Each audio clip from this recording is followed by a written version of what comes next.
एक तरफ जहां उत्तर प्रदेश की योगी सरकार शिक्षा को बेहतर बनाने के लिए नई नई योजनाओं पर काम कर रही, तो वहीं सिस्टम के भ्रष्टाचार को पलीता लगा रहे हैं। मामला महाराजगंज से सामने आया है, जहां भवन निर्माण 2 दीवारों का गबन कर लिया गया। मामला उजागर होने के बाद अब जर्जर घोषित हो चुके स्कूल भवन में फिर से निर्माण शुरू किया गया है।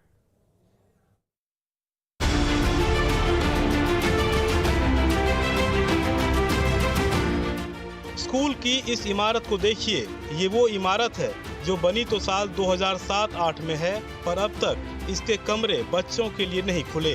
निर्माण के दौरान ही भ्रष्टाचार के आरोप लगे और फिर करीब 16 साल बाद भी भ्रष्टाचार का खेल खत्म नहीं हुआ। असल में ये इमारत सिस्टम में पल रहे भ्रष्टाचारियों की वो उपज है जिसे समय के साथ भ्रष्टाचारी भुनाते रहे। एक तरफ जांच चलती रही और दूसरी तरफ खेल चलता रहा। स्कूल की बिल्डिंग जर्जर हो चुकी है, नीलामी की तारीख आ चुकी है। इसके बावजूद यहाँ फिर से रिपेयरिंग का काम शुरू कर दिया गया। इस वक्त हम मौजूद हैं महाराजगंज जनपद के नौतनवा तहसील क्षेत्र के कंपोजिट विद्यालय पहुनी में।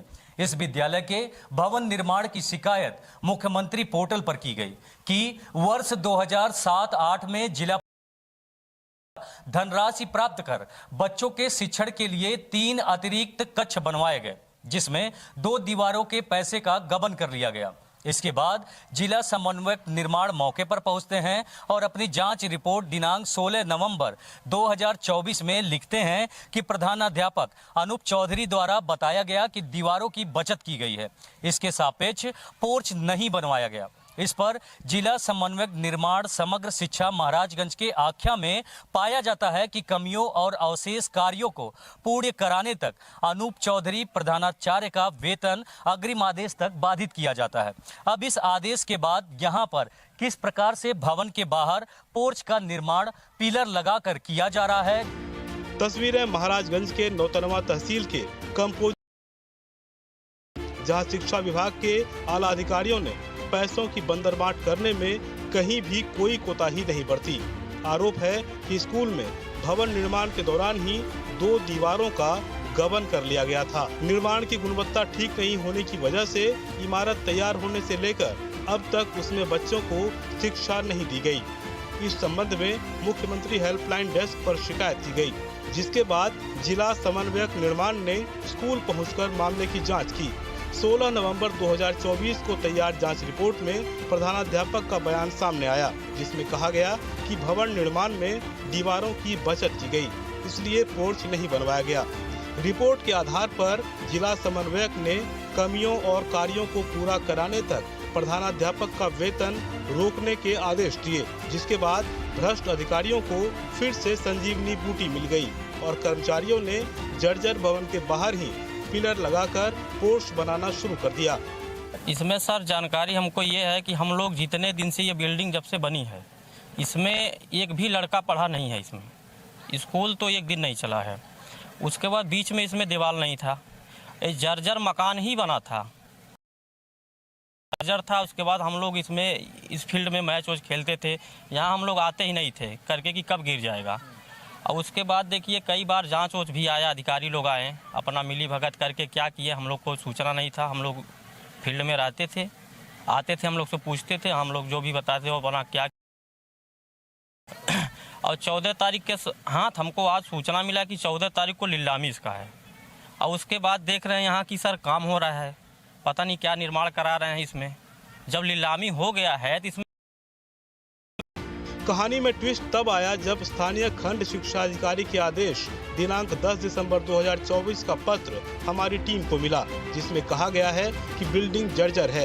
ऐसे में सवाल उठता है कि जब भवन जर्जर है और नीलामी की प्रक्रिया में है, तो इस पर पिलर लगाकर पोर्च बनाने का, कमरों की दीवार का गबन किया गया, तो वहीं लापरवाह कर्मचारी को निलंबित करने के बजाय पोर्च बनाने का निर्देश जिला शिक्षा अधिकारी के द्वारा दिया गया। जबकि खंड शिक्षा अधिकारी नौतनवा के आदेश दिनांक 10 दिसंबर 2024 को आदेशित पत्र में लिखा गया है कि यह बिल्डिंग जर्जर हो चुका है, यह 15 वर्ष की अवधि को पूर्ण कर चुका है, इसकी नीलामी दिनांक 24 दिसंबर को होना सुनिश्चित है। इतना ही नहीं, इस भवन की गुणवत्ता मानक के अनुरूप न होने के कारण निर्माण से अब तक इसमें बच्चों को नहीं बैठाया गया, न ही इस भवन में किसी शिक्षक द्वारा शिक्षण कार्य किया गया और यह भवन बनने से लेकर जर्जर तक की अवधि को यूं ही पार कर लेता है।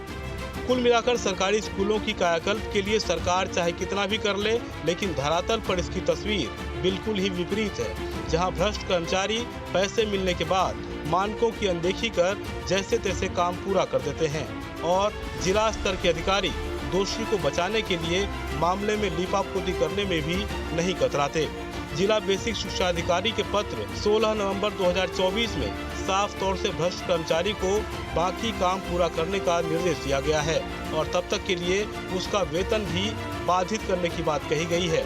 और इधर बच्चों के लिए अतिरिक्त कक्ष के भवन को जर्जर दिखाकर नीलामी की प्रक्रिया भी आगे बढ़ा दी गई। ये भ्रष्टाचार हो रहा है यहाँ, इसमें गमन किया गया है सर। इनके जो भी इसमें दोषी मिले सर, इसका जांच होना चाहिए। जो भी दोषी मिले उसके ऊपर सख्त से सख्त कार्रवाई होना चाहिए, इनको जेल भेजा जाए। जो भी इसमें दोषी मिले, जो कि सरकार का पैसा हम लोग का पैसा है, हम लोग का 1-1 रुपया टैक्स से लेकर के सरकार ये सब स्कूल बनाती है हम लोग के बच्चे के लिए। लेकिन इसमें देखिए, बच्चे अगर जो पढ़ेंगे गिर जाएगा तो उसका जिम्मेदार कौन होगा? सरकार को भोगना पड़ेगा। लेकिन ये गमन जो किए हैं, जो भी ठेकेदार हों, इसमें जो भी हों, उनके ऊपर सख्त से सख्त कार्रवाई हो और उनको जेल भेजा जाए। मेरी यही मांग है सरकार से। कुल मिलाकर सरकारी धन के दुरुपयोग पर स्थानीय और जिला शिक्षा विभाग के अधिकारियों की लीपापोती समझ से परे है। फिलहाल अब इस प्रकरण में देखने वाली बात यह है कि प्रदेश की योगी सरकार ऐसे बेलगाम और भ्रष्ट कर्मचारियों अधिकारियों के खिलाफ किस तरह की कार्रवाई का निर्देश देती है। अब ऐसे में यह सवाल उठता है कि जब यह भवन जर्जर है और नीलामी की प्रक्रिया में है तो इस पर पिलर लगाकर पोर्च बनवाने का क्या अर्थ है? एक तरफ कमरों की दीवार का गबन किया गया तो वहीं लापरवाह कर्मचारी को निलंबित करने के बजाय पोर्च बनवाकर निर्देश दिया जा रहा है कि जब तक अवशेष कार्य का निर्माण नहीं होता तब तक वेतन बाधित रहेगा। और इधर इस भवन को जर्जर दिखाकर नीलामी की प्रक्रिया को आगे बढ़ाया जा रहा है। इस तरह से सरकारी धन का दुरुपयोग स्थानीय और जिला स्तरीय शिक्षा विभाग के अधिकारियों की लीपापोती समझ से परे है। फिलहाल अब इस प्रकरण में देखने वाली बात यह होगी कि शासन द्वारा ऐसे बेलगाम कर्मचारियों और अधिकारियों के विरुद्ध किस प्रकार की कार्यवाही की जाती है। Brajendra Pandey, News State, Maharajganj.